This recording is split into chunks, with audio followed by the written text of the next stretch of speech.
Assalamualaikum warahmatullahi wabarakatuh. Alhamdulillah, hamdan tayyiban mubarakan fi, salatu wassalamu ala rasulillahi wa ba'd. Ini ada pertanyaan bagus sekali nih jemaah dari Deni Tardi Mawardi, Jawa Barat, Kabupaten Sukabumi. Isi pertanyaan beliau adalah mohon penjelasan tentang perkataan Ubay bin Ka'ab radhiyallahu anhu, kalau begitu aku jadikan semua doa untuk bersolawat kepadamu Rasulullah SAW. Bagaimana dengan orang yang berhujjah dengan perkataan Ubay bin Ka'ab ini, bahwa kalau ingin sesuatu solawatin aja. Menarik nih. Terima kasih dari saudara Deni atas pertanyaan yang dikirimkan kepada redaksi. Kita urai dulu, ini hadisnya, hadis bunyinya seperti apa ini jamaah.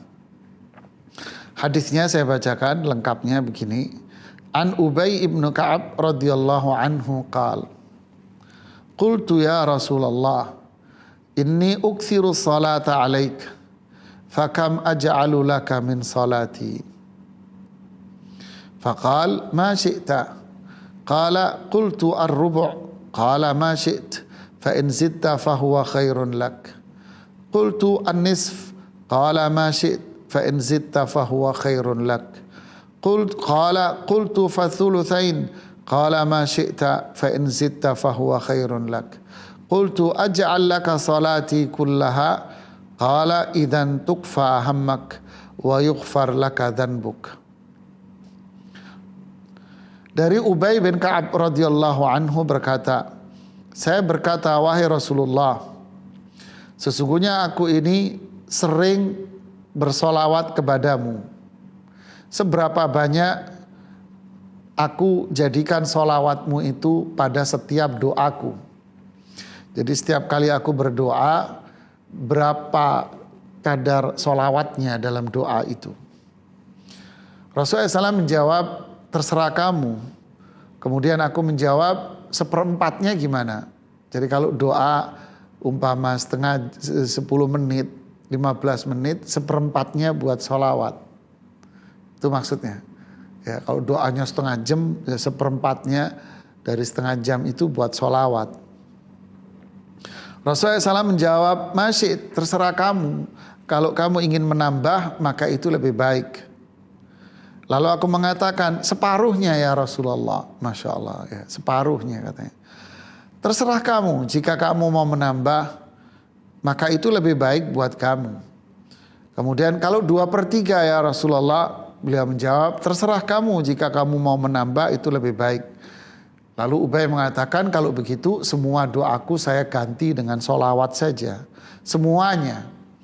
Kemudian beliau menjawab, kalau begitu semua urusanmu dunia dan akhirat akan dipenuhi oleh Allah dan dosa-dosamu akan diampuni semuanya. Masya Allah.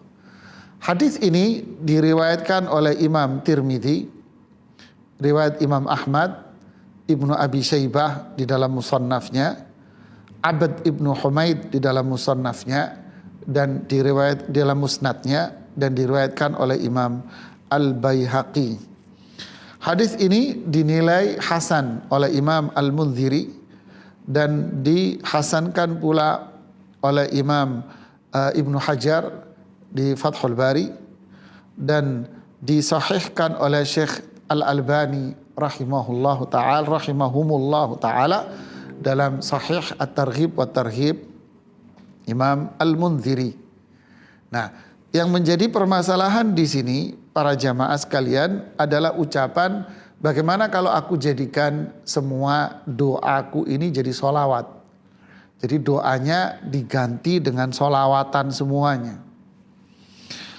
Ada perkataan dari siapa namanya, Imam Ibnu Allan Al-Bakri dalam kitab Mirqatul Mafatih Syarah Mishkatil Masabih. Beliau mengatakan salawat itu berisi apa? Satu, di sini ada perintah Allah. Kita diperintahkan untuk bersolawat kepada Allah. Yang kedua, di sini ada berzikir. Dalam sholat ada berzikir. Dalam sholawat ada mengagungkan, ada pengagungan. Dalam sholat ada kemuliaan, memuliakan, menyanjung Rasulullah sallallahu alaihi wasallam. Untuk itu, bal hasala bi ta'arrudhihi bidzalika tsana'il a'dham afdal mimma kana yad'u bihi li nafsi. Jika sholawat itu seperti ini kedudukannya dan begitu besar sholawat itu kedudukannya di dalam Islam, berarti orang yang bersolawat itu jauh lebih baik daripada dia berdoa untuk dirinya sendiri. Nah, ini penjelasan beliau. Jadi bahkan dia melaksanakan perintah Allah untuk bersolawat, dan dia itu termasuk zikir, dan itu menyanjung Rasulullah SAW, dan itu menjalankan perintah Rasulullah SAW, dan dia mendapatkan kemuliaan-kemuliaan. Sekali bersolawat dia bisa mendapatkan 10 pahalanya, ditambah dengan pahala-pahala dan kemuliaan yang lain. Maka ini lebih baik daripada dia berdoa untuk kepentingan dirinya sendiri. Jadi makna dari hadis ini seperti yang dijelaskan oleh para ulama dan dijelaskan pula oleh Komite Fatwa Arab Saudi dengan mengatakan makna hadis Ubay bin Ka'ab ini adalah anjuran untuk memperbanyak sholawat. Jadi anjuran untuk apa? Anjuran untuk memperbanyak sholawat di sini. Ya, al-hath alal ikthar minas salati wassalam ala nabi. Jadi kita dianjurkan untuk memperbanyak sholawat kepada Rasulullah sallallahu alaihi wasallam. Yang kedua maknanya adalah agar kita ketika kita berdoa jangan kita melupakan sholawat kepada Rasulullah sallallahu alaihi wasallam. Kalau dia mencukupkan diri dengan sholawat, artinya doanya diganti dengan sholawat, maka itu juga diperbolehkan dalam hal ini. Ya, pahalanya tukfa hammuk wa yughfaru laka dzanbuk.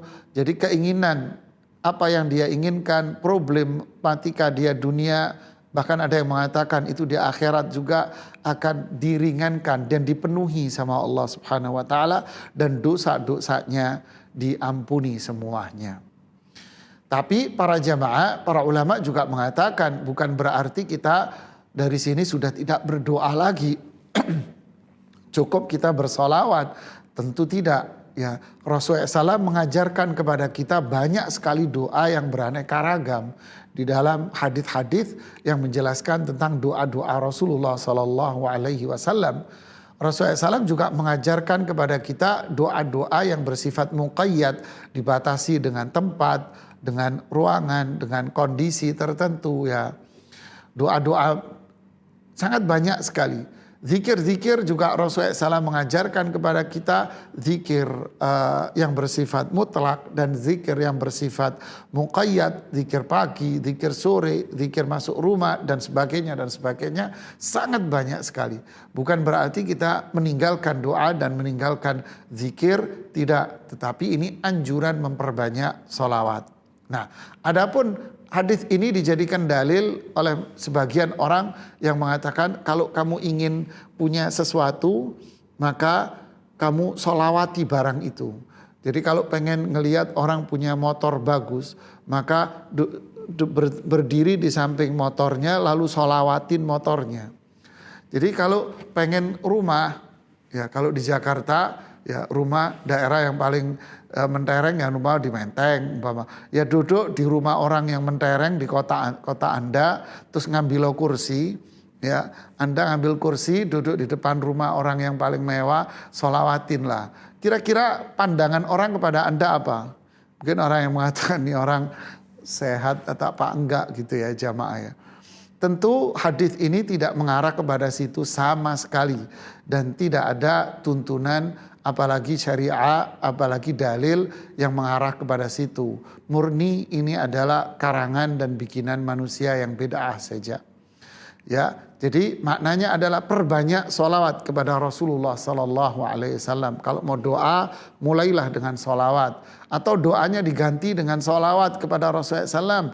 Maka keperluan, kebutuhan dunia Anda akan dipenuhi oleh Allah. Di akhirat akan mendapatkan syafaat Rasulullah SAW. Dosa Anda akan diampuni oleh Allah Subhanahu wa Ta'ala.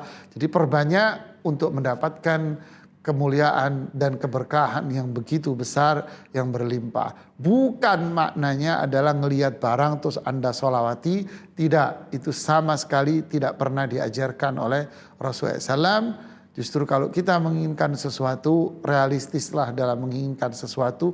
Usaha dan berusaha, jika Anda mampu belilah, dan jika tidak mampu, Allahumma la aisha illa aisyul akhirah. Ya Allah, tidak ada kehidupan yang indah melebihi kehidupan akhirat. Kata Syekh Muhammad Shalih Utsaimin di Asyarhul Mumti', kalau Anda punya keinginan yang lagi tinggi-tingginya, maka bacalah doa ini, Allahumma la aisha illa aisyul akhirah. Ya Allah, tidak ada kehidupan yang nikmat kecuali kehidupan akhirat. Ini adalah sabda Rasulullah sallallahu alaihi wasallam. Jadi, akhi ukhti fillah, kita dianjurkan untuk memperbanyak salawat. Nanti Allah akan penuhi kebutuhan kita dan diampuni dosa kita. Kalau doa, mulailah dengan memperbanyak salawat kepada Rasulullah sallallahu alaihi wasallam.